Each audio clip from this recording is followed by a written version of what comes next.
Cette première pensée qui arrive, c'est l'ego, c'est normal. Maintenant, quand on commence à travailler sur nous, on se rend bien compte que c'est pas aligné, il y a quelque chose qui va pas. Et c'est là où j'ai pas mal de personnes qui m'ont dit, bah voilà, je suis une mauvaise personne, je suis horrible de penser ça. Non, on n'est pas horrible de penser ça parce que c'est pas un choix, c'est juste un automatisme. Et là où on voit qu'on a un niveau de conscience qui commence à bien s'ouvrir, c'est que justement, on n'est plus en accord avec cette pensée-là.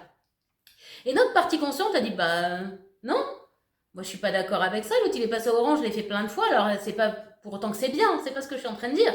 Mais juger l'autre et dire que c'est un vilain méchant parce qu'il est passé à l'orange, non, franchement, ça se justifie pas.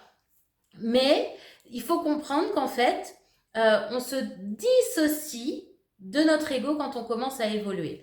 Et c'est pas parce qu'on a cette pensée qui est pas cool, qui est du jugement, qu'on est une mauvaise personne, puisque justement notre partie consciente a dit bah non, moi je suis pas raccord avec ce que tu racontes.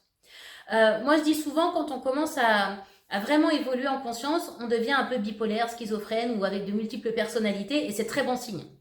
Parce que du coup, il y a notre ego qui peut prendre plein de formes. Hein. Par exemple, moi, je suis structure rigide, donc il y a Mademoiselle Mangin, là, je la visualise comme ça, cette partie de moi qui est dans la rigidité, qui veut tout contrôler. Mais il y a la partie un peu Calimero, il y a la partie qui est triste, il y a la partie qui veut être consolée, il y a tout un tas de bouts en nous. Donc, on a un peu de multiples personnalités et c'est normal. Et chacune a besoin d'être entendue. Et en fait, se dissocier de l'ego, c'est prendre conscience de ces morceaux de nous qui finalement sont des morceaux de nous en souffrance qui ont besoin d'être entendus. Donc, l'idée, c'est au lieu de juger l'ego qui juge, on va dire, ah ok, quelle partie de moi ça a touché pour aller prendre cette partie-là un peu dans nos bras, dire, allez viens, on va faire un gros câlin, tu vas m'expliquer ce qui ne va pas.